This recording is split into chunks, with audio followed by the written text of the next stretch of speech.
I am about to embark on yet another tapestry crochet project.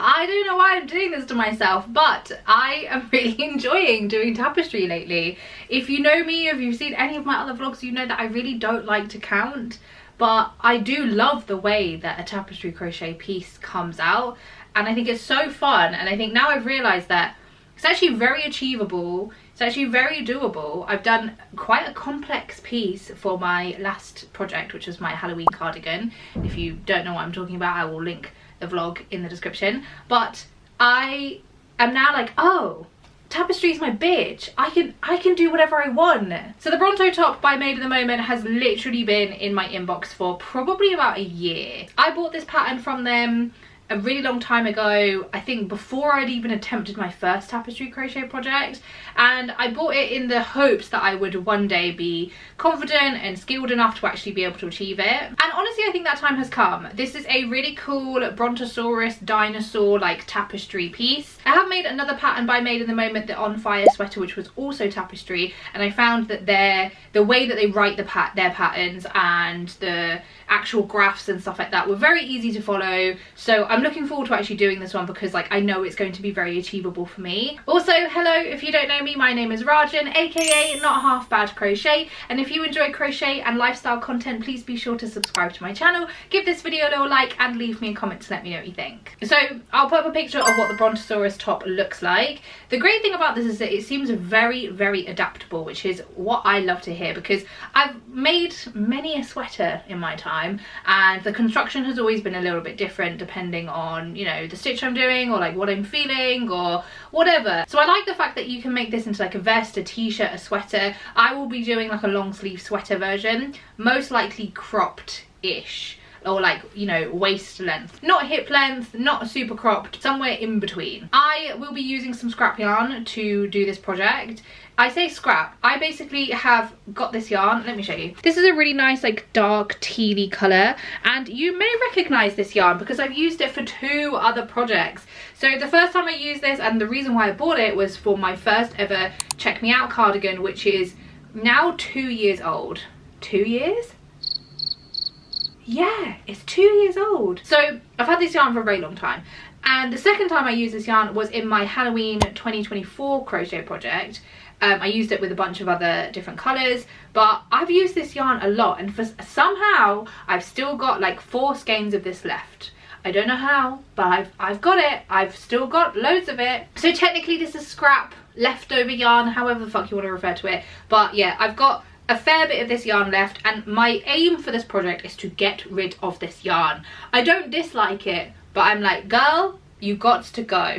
I need this yarn out of my stash. I don't mind if there's like a little bit left, like that's the maximum. If there's a small amount left, I will accept that, but I want less than 1 skein, okay? Because this has been in my stash for too long, nearly 3 years, which is pretty crazy. I really need to utilize this. I need to get this out of my stash. So I will be using this color as like the bulk of the actual sweater. This will be like the main color, the background color, what I plan to do my sleeves in. And then for the actual dinosaur part, I'm just gonna go with some classic green. Nothing crazy, just a very cliche dinosaur color. A really nice like grass green, kind of on the limey side. Very, very nice. This is also left over from a project that I did, which is like a mini checkerboard sweater, which I've had for, I want to say maybe like 2 coming up to 3 years also. So this is also technically scrap. I think I have 1 and a bit. I know I have 2 balls, but I think it's like 1 skein and like a bit, maybe like 1.5, 150 grams, let's say. So I really want to utilize this yarn. And then on the actual tapestry, it does call for like a shadow shade or like a shading shade. So I'm going to use this really nice dark green.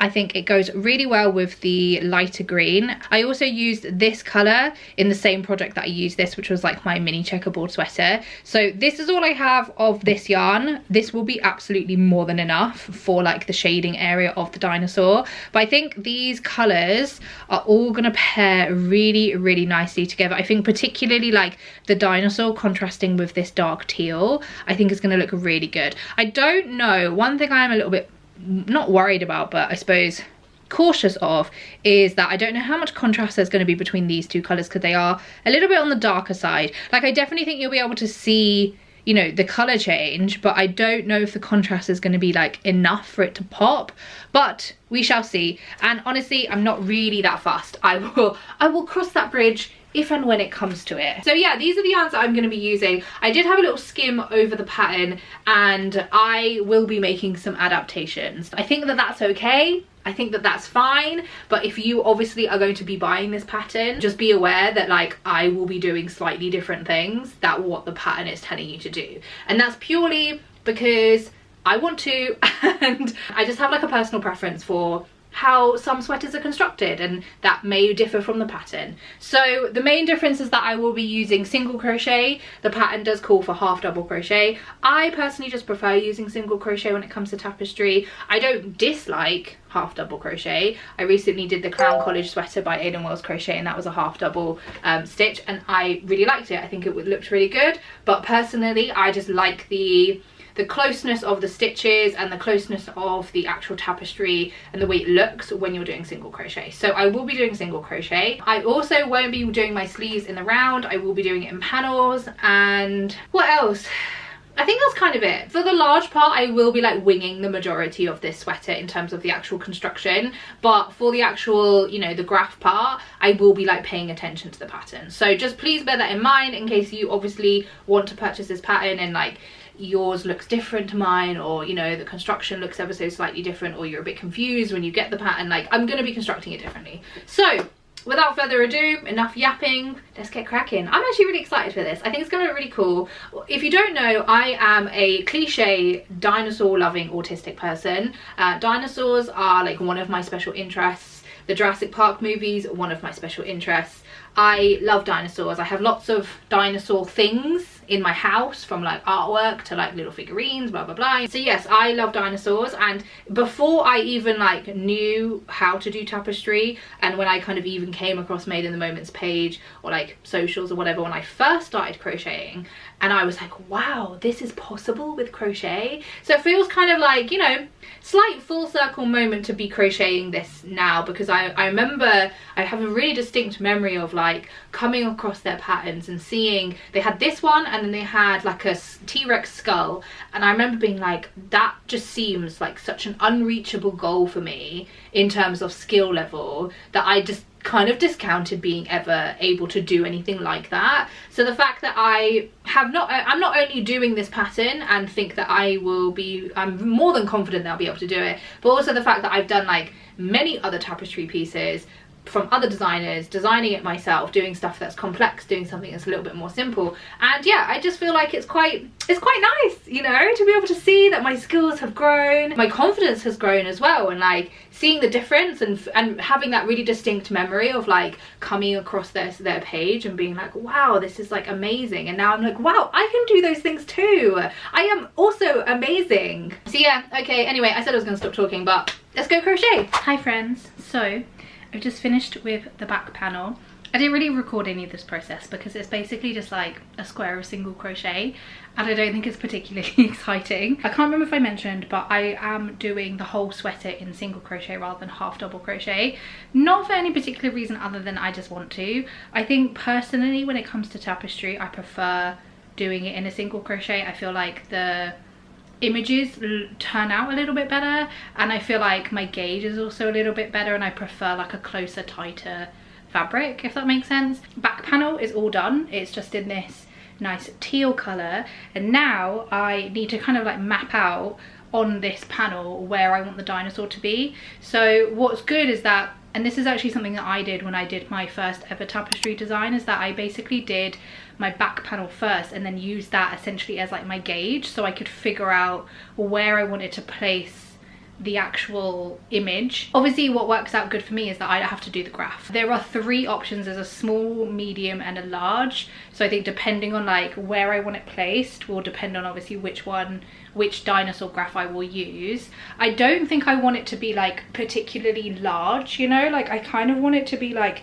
almost like in the middle. So I think I'll probably end up using like the small or the medium, because like I wanted to I suppose like maybe about here, and then width wise I think it would more depend on the width of it than the height of it, because obviously where it's a Brontosaurus, it's got quite a tall neck.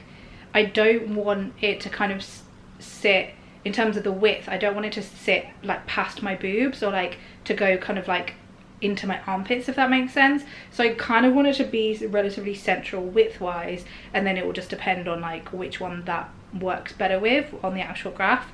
So yeah, back panel is done. There is a little bit of like neck hole shaping for the back panel, and then what I've noticed as well in the on the pattern is that they advised to do armhole shaping, but I don't really care about armhole shaping, I'll be so real. So that's another difference that I have made to the pattern. Now obviously I need to map out what I'm doing, but I will be using these colours for my dinosaur. I've got some like scrappy bits left over, so that's great. Don't need to wind any bobbins. I'll wind some bobbins with this dark one, but this is only like the shading, so I don't think I'm going to need a lot of this. In terms of yarn, I'm not 100% sure how much yarn I'm going to have left for the sleeves and obviously the rest of the panel. I've got a little bit of this skein left over, probably a fair amount of it to be fair, and then I have 3 more of these, which I believe are like 100-gram skeins, and then I do have this one for the light green, and I have another 100-gram skein of the light green. So I think like ideally I would like to have it all, like the sleeves and the body panel all in the teal, but I don't mind incorporating both of these colors into like the sleeves somehow, maybe like some stripes, maybe doing like some contrast ribbing with one of these. That would also look quite cool, because I plan on adding ribbing to the neckline, the bottom, and then the sleeves. So I could definitely do a contrast rib. I think that would actually look quite cute, but ideally I'd like to keep it all in this one, also because I really just want to finish this colorway. Like I said, I've used this for 2 projects already, and like they're quite big projects. Like one was a whole cardigan, one was a whole sweater. So I don't know how much of this yarn I bought to begin with, but I'm like baffled as to how I've still got some left. So ideally I'd like to kind of essentially use up this yarn as much as I possibly can, but if it does look like I'm running out, then I will use these 2 as like accent colors. So now I'm going to map out my little dino, and then we can get started on the front panel.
Okay, big update friends. I finished the tapestry. I'm gonna show you the back of it and do like a grand reveal when the sweater is actually done, but like you can obviously see it. This is really fun. I had a great time doing this tapestry. It's very simple. I obviously went for the green and the dark green for like the shadow color, and I think it looks really nice against this teal color. I was a bit worried about the contrast of the dark green to the teal, but I think because it's obviously with the lighter green, it actually sits really nicely with it. So yeah, the front panel is done. It is looking really short, but like I measured it up against another, because like this top is kind of long, but I measured it up against another cropped sweater that I had, and it's like the perfect length. I am going to be adding some ribbing, and I am going to be blocking my body panels. So yeah, the tapestry itself was really simple to follow. It was a very easy graph. I went for the medium-sized dinosaur, and I think it turned out really good. I was a bit worried about the tail and the head of the dinosaur kind of like, you know, ending up like on the curve of my boobs, or like more so in my armpits, but I think it's actually perfect size. I was actually considering doing the small dinosaur, but I think that would be a little bit too small. I still think it would have looked good, but I think it would have sat a tiny bit, you know, too small. I was like this close to doing the small one, but I was like, you know what, let's do it, let's go a little bit bigger. But I think it looks really cute. I was showing my partner and I was like, does this look like a dinosaur or does it look like Loch Ness Monster? And we kind of was like, it kind of looks like both, but we obviously know that it looks like a Brontosaurus, and I think it just looks so fun. I really love it. It's a very like simple graph to follow. I think particularly after doing my Halloween project, it's like this is actually extremely easy to follow compared to the other one that I did, because that was obviously so much more complex, and like it was like the whole thing was tapestry. But yeah, I really love this. I think it's turned out super cute. I think also as well the fact that I did single crochets just makes the stitches look so like, you know, I don't know, not neat, but they look really like nice and uniformed, and I think like the way the dinosaur is formed looks really good. So the front panel is done, the back panel is also done. So like I said, I didn't do any armhole shaping for either of the panels, just because like I can't really be bothered, and I really don't mind like a drop shoulder. I have made a start on one of my sleeves, and I mean like very much, that was a good catch, very much a start. So like maybe what, like 10-12 rows. I've gone for like kind of pretty oversized sleeves because I don't like a tight sleeve, so I went pretty baggy for the sleeves themselves. It's actually, funny enough, not far off from the width of my body panels, which I always find so interesting because I do have big arms, but then when I'm doing them, when I'm crocheting obviously sleeves and stuff, because I usually do have a looser sleeve, it's always not far off from a body panel sizing. And if I'm doing like a cardigan, it's always bigger than the body panel of a cardigan that I'm making, which I always find so interesting. But yeah, so I'm doing this sleeve. I was considering, obviously I was a bit worried about my yarn amount, and so this is the amount of the teal yarn that I have left, and honestly I think I should be okay with this amount. I think I actually might end up having a little bit of the teal left over, but I am hoping to do the ribbing for the sleeves, the neckline, and the bottom of the whole piece in this yarn as well. But obviously I can reevaluate that once I have actually finished my sleeves. I think I'm going to, on the sleeve, add like a couple of little stripes of both shades of green, because I think it just kind of like ties it in really nicely. I did the same thing for my Uzma Kappa sweater, where I added in like a couple of stripes of the orangey like mustard yellow color, and I think it just looks really nice. It looks a bit more, brings in a little bit of a more fun touch to it, and I think it just really complements the actual tapestry like motif itself. So that's the plan, that's what I'm gonna do. I have a whole day today of crocheting. I think I'm gonna block my body panels today as well, so then they can get drying. I don't have to worry about like waiting for them to dry by the time I'm like doing my sleeves and stuff. And yeah, that's it. That's my update. Going well. I'm really looking forward to having this piece finished. I'm also not scared about the amount of ends that are there to weave in, because as well, if you saw my Halloween project, you know that there was like a bajillion ends to weave in. So this is actually light work by comparison, which is great, because I honestly don't think that there will be a project that I have, touch wood, that has as many ends as that one did, at least a physical garment. Anyway, that's my update. I'm gonna block the things, I'm gonna do my sleeves. It's gonna be so fun. Also, try my t-shirt. So My Hero Academia t-shirt, it has twice on it. It has hawks, you've got Shoto and Darby, and then Endeavour at the bottom. I don't really care about Endeavour, but I feel like the artwork is just really cool. I really love the fire. I really love like the way it's positioned. I love like the symmetry of it as well. Anyway, I'm gonna go do the things. Okay, bye.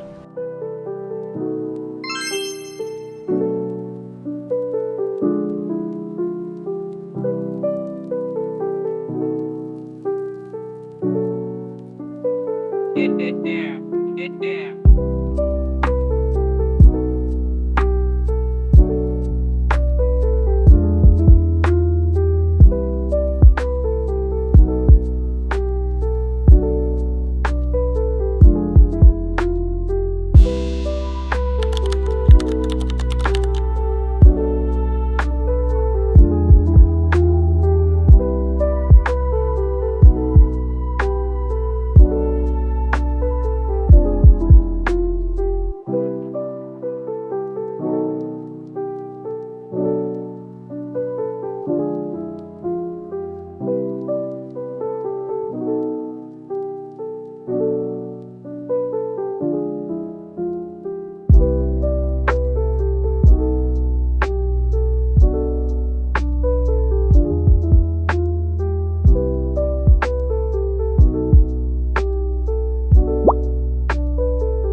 We finished it. I think this has turned out so cute. This is so fucking cute.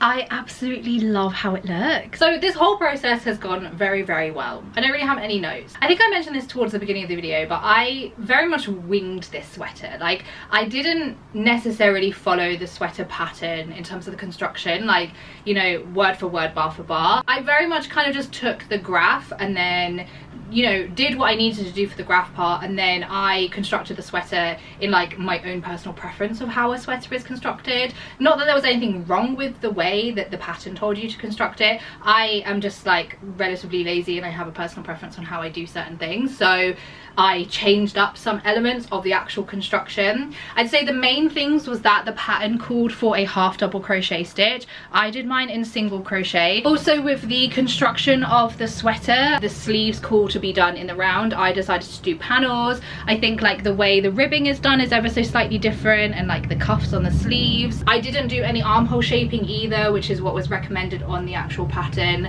But all of these things are just amendments that I wanted to make.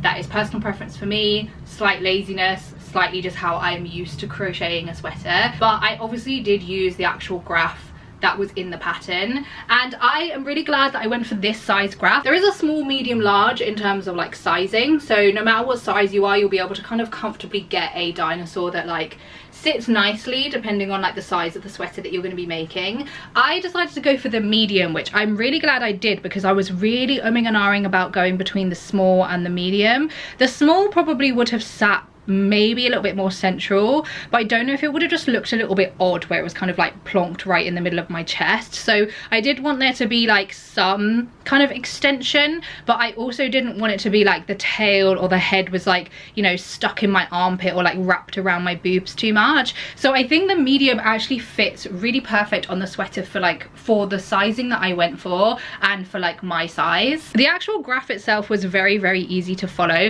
There is a optional part to like add on eyes, to sew on eyes. I am not very good at sewing, so I opted out of that. I also don't have any white yarn, and I don't really want to. So yeah, the graph itself was very, very easy to follow. There's only two colors, obviously the main color and the shading color, and then you have your background color. I personally use the intarsia method, which uses bobbins. I did not float or carry my yarn. That's just my personal preference. That sometimes changes depending on how complex the actual graph itself is. This one was very, very simple, very easy to follow, minimal color changes, minimal colors as well, which I think really aided to it being a very easy to follow graph. And then for the sleeves, just to add a little bit of pizzazz, I just added some stripes. I only did like 2 rows of the green, of the lighter green, 1 of the dark, and then 2 rows of the lighter, and then obviously did the same thing over here, replicated it for my other sleeve. I didn't really do this for any particular reason other than like I wanted to add a little bit of like something extra and something fun to it. Like, I personally, don't get me wrong, I think the sweater is very cool. I think it's really fun, it's really whimsical, and obviously I love the fact that it's got a dinosaur on it, but I just like something that has like a little bit more, it catches the eye in like a different way. So I feel like adding just like a splash of color on the sleeves just really like aids that. But overall, I had a really great experience crocheting this sweater. I think it's a really good pattern. I think it's very beginner friendly in terms of like beginner tapestry, because the chart is really simple to read. The construction of the sweater as well, in terms of like the pattern on that side of things, is also very simple. I would also say that it's very size inclusive. They had a lot of plus size pattern testers as well, so you can kind of see it on different size bodies.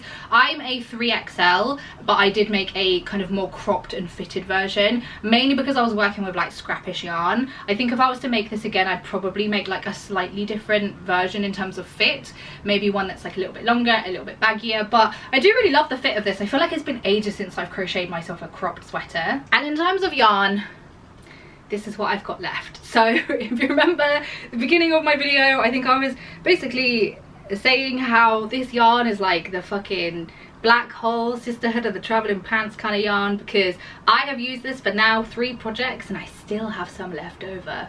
It's crazy. I'm like, how is this possible? I don't even know how much I bought of this yarn to begin with, and I'm so curious, like, how much did I buy at the beginning to still have some left after my 3rd project?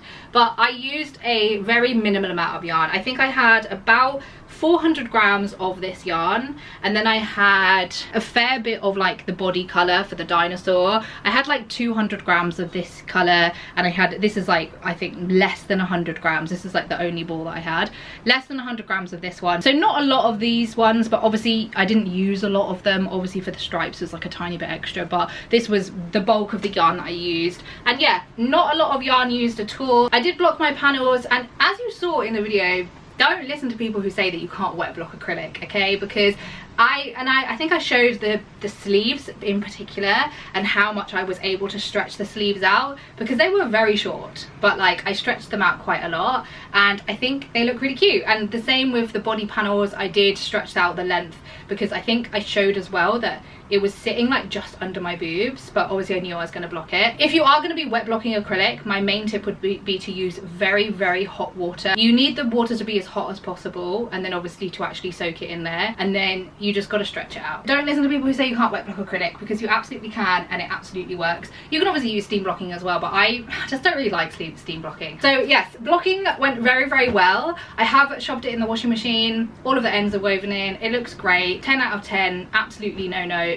Actually, I do have one note, is that my only, and I mentioned this on the On Fire sweater as well, is that I would love a link to Stitch Fiddle for the graph. That's my only, like, I wouldn't even say it's criticism, but it's my only, like, if I could provide feedback, that is the only thing that I would change, is that I would love a graph to Stitch Fiddle, because on the actual pattern, obviously it shows you the graph and it's like really big. You can obviously zoom in, you know, you can definitely see it all clearly, but I love the fact that on Stitch Fiddle you have like a progress tracker, so it highlights each row for you. It also tells you like what number row you're on. So like sometimes when I was doing it, where obviously like some areas there's not actually like a huge change in like the way the graph looks, I was like, wait, which row am I on again? Because I'd maybe leave, or I'd come back, I'd go to the toilet and like forget which row I was on. So potential problem for me there, where I could have just been a bit better at like noting what row I was on, or like concentrating a little bit harder. But I think where I've kind of gotten into the habit of having Stitch Fiddle to like show me the row and also like highlight the row for me, I think I just got a little bit lax in that sense. But that is my only very slight thing that I would slightly change. Other than that, I had a really great time crocheting this sweater. I will link the pattern and Made in the Moment socials in the description, so you can obviously check out their page and check out their other patterns. But I really want to make another one of this. I think like a pink one would look really cool. Also a purple one, very Barney the dinosaur. That would look so fun. So yeah, thanks so much for hanging out with me while I crocheted the Bronto top by Made in the Moment. If you enjoyed this video, please give it a little like, leave me a comment to let me know what you think, and of course if you want to catch any of my future content, be sure to subscribe to my channel. Thanks so much for hanging out with me, and I'll hopefully see you on the next one.